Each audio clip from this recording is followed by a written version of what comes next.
వేదికలు. ఇదే వర్మ గారి సాక్షి, కింద పొద్దున్న 7 గంటల డిబేట్లో రవి సాక్షి. ఎవరు కాదంటారు? మీరు సంబోధించేది ఇది కాకుండా ఏ రోజైనా ఉందా? కానీ పర్సనల్ గా మీరు ఎప్పుడు చూడు జగన్మోహన్ రెడ్డి గారి ఫ్యామిలీ గురించి మాత్రం మాట్లాడలే. నేను అది యాక్సెప్ట్ చేస్తాను.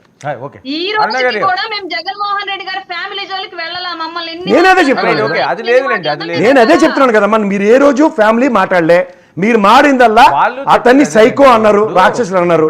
ఇవాళ పోసాని గారు కూడా ఆయన్ని సంబోధించిన దాని మీద కేసు పెట్టారు. కుటుంబాలకు ఎందుకు వెళ్ళడం అన్నది సార్ ఇప్పుడు 2 చేతులతోనే వస్తేనే కానీ సౌండ్ రాస్తారు, ఒక చేతితో రాదు. ఫస్ట్ ఎవరి దగ్గర నుంచి ఇనిషియేట్ అయిందో చూడండి. ఒక విధంగా ఫ్యామిలీలు మాట్లాడడం ఇద్దరిది తప్పే, అందులో ఎవరికి ఎక్స్క్యూజ్ లేదు. ఒకళ్ళు ముందు వీళ్ళు మాట్లాడారు కాబట్టి రెండోది వాళ్ళు మాట్లాడారు, తర్వాత వాళ్ళు ఎవరు మాట్లాడే తప్పే. ఫ్యామిలీ గురించి ఎవరు మాట్లాడారు? జగన్మోహన్ రెడ్డి గురించి మాట్లాడలేదని నేను చెప్తున్నాను కదా. మీరు పోసాని గారిని అనుభవించి మాట్లాడినప్పుడు మీరు జగన్మోహన్ రెడ్డి దగ్గర వీళ్ళు డిబేట్లో ఉన్న వాళ్ళు ఆయన్ని సైకో, రాక్షసుడు ఏది పడితే అది పర్సనల్గా అబ్యూజివ్ లాంగ్వేజ్. అది చీఫ్ మినిస్టర్ సైకో అంటే అబ్యూజివ్ కాకుండా ఇంకేమొద్దండి. అన్నా గారు సార్, రాజకీయంగా మీరు నేను ఒక ప్లాట్ఫామ్ లో ఉన్నప్పుడు ఇద్దరము ఒకే జెండర్ కి సంబంధించి ఉన్నప్పుడు 100 మాట్లాడుకుందాం. మీరు డి అంటే నేను డి అన్నది కాన్సెప్ట్ వేరు. కానీ మేము ఇప్పుడు మాట్లాడుతుంది అప్పుడు కూడా మాట్లాడింది, ఆ రోజు మేము పాటించినటువంటి పద్ధతి ఈ రోజు కూడా పాటిస్తున్నటువంటి పద్ధతి.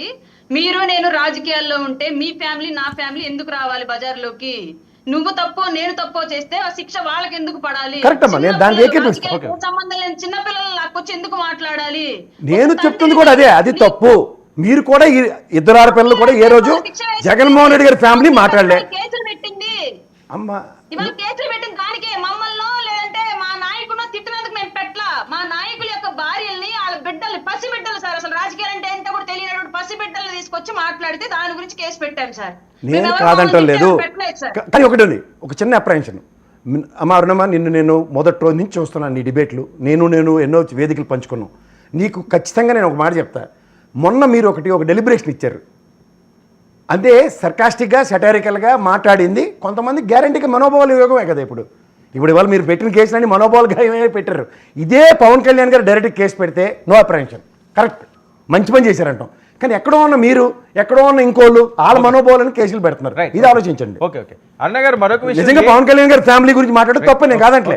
కానీ అది కనుక పవన్ కళ్యాణ్ గారు పర్సనల్గా తీసుకున్న డిఫర్మేషన్ కేసు, లేదంటే ఆ రోజు ఇచ్చిన ఎఫ్ఐఆర్ నాకు కన్సిడర్ చేయలేదు, మీరు ప్రభుత్వంలో ఉన్నారు, దాన్ని మళ్ళీ నేను రెన్యూ చేస్తూ కంప్లైంట్ ఇచ్చాను, ఇది నాకు ఫ్యామిలీకి జరిగిన అవమానం అని మాట్లాడితే నో కాంట్రడిక్షన్, నేను ఖచ్చితంగా మంచి పని చేశారని చెప్తాను. కానీ ఇక్కడ థర్డ్ పర్సన్ వాళ్ళెవరో మనోభావాలు అనేది 30 కంప్లైంట్లు. ఇది ఆలోచించండి. ఫస్ట్ ఆయన మీద పెట్టిన ప్రైమ్ ఆఫ్ కేసు నంది అవార్డుల విషయంలో వచ్చిన అప్రహెన్షన్, ఇది క్లారిటీ కావాలి ప్రజలకి. ఇప్పుడు మనోభావాలు అన్న విషయం అనుకుంటే, ఉండండి, మనోభావాలు అన్న విషయం కనుక అనుకుంటే అమ్మా, ఇక్కడ 150 కోట్ల పైచీలకి ప్రజలు ప్రతి ఒక్కరు పెద్దాని మీద మనోభావాలు అనుకుని కేసులు పెట్టుకునే దగ్గర ఇది పొలిటికల్ వెంజెంటా కింద లీడ్ అవుతుంది తప్ప ఒరిజినల్ గా చేసిన తప్పు కన్నా దీని మీద ఎక్కువ ఫోకస్ అవుతుంది. వైసీపీ అధికారంలోకి వచ్చిన దగ్గర నుంచి మనోభావాలు కాపాడుకోవాలన్న విషయం మేము కూడా మర్చిపోయి పోరాటం చేయాల్సిన సిచ్యువేషన్ వచ్చింది. ఎందుకంటే సోషల్ మీడియాను ఆ స్థాయిలో జుగుప్సాకరంగా వాడాడు కాబట్టి మా మీద, మా మనోభావాల గురించి పోరాటం అనే కాన్సెప్ట్ ఎప్పుడో మర్చిపోయి ప్రాణాల రక్షణ, మానాల రక్షణ దాని గురించి మాట్లాడాల్సిన సిచ్యువేషన్ వచ్చింది. ఆ రోజు మాకు ఆ చిన్న పిల్లల్ని థ్రెటన్ చేశాడు కాబట్టి, బోరగడ్డ అనిల్ థ్రెటన్ చేశాడు కాబట్టి, వరా రవీందర్ రెడ్డి థ్రెటన్ చేశాడు కాబట్టి కేసులు పెట్టాం. మనోభావం అంటే మమ్మల్ని తిట్టినందుకు పెట్టలా, మా మీద మా పిల్లల మీద ఏదో చేస్తామని చెప్పి చేసిన దానికి కేసులు పెట్టాం. అవి కూడా పెట్టద్దంటే చెప్పండి. మరి నేను అవేవి చెప్పలేదు, నేను చెప్తుంది అదే. ఈ రాజకీయాల్లో ఉన్నప్పుడు ఫ్యామిలీకి సంబంధించినంత వరకు ఒక లైన్ గీసుకోవాలి.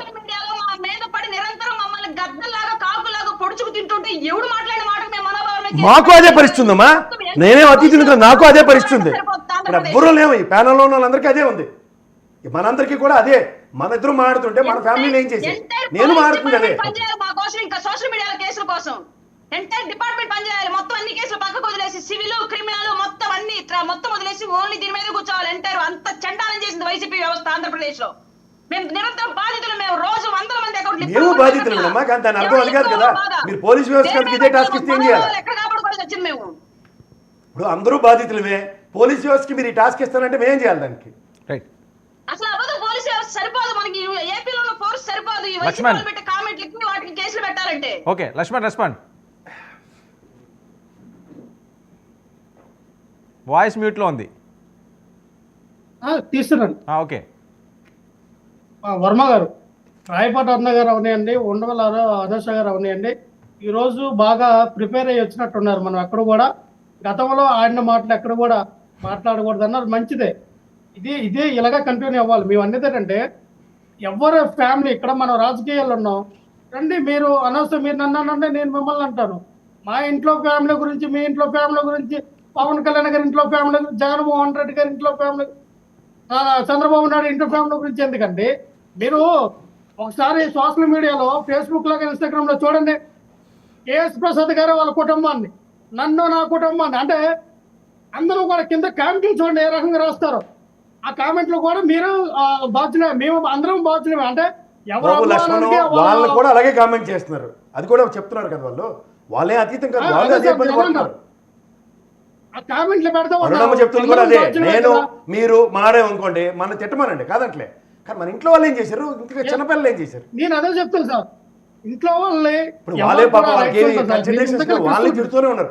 కింద కామెంట్లు నేను చూస్తున్నా, చాలా జుగుత్సాకరంగానే ఉంటాయి, అవి ఎవరికైనా బాధాకరంగానే ఉంటాయి. ఇప్పుడు నా భార్యలో మా పిల్లల్లో ఎవరు కూడా, నేను అనేది ఏంటంటే ప్రసాద్ గారు వీళ్ళే చాలా సార్లు మాట్లాడారు సార్. పవన్ కళ్యాణ్ గారు మాట్లాడారు, చంద్రబాబు నాయుడు గారు ఏమన్నారంటే తల్లికి చెల్లికి న్యాయం చేయలేని వాళ్ళు రాష్ట్రానికి న్యాయం చేస్తారంటే వాళ్ళ కుటుంబ సమస్యలు వాళ్ళు తీర్చుకుంటారు సార్.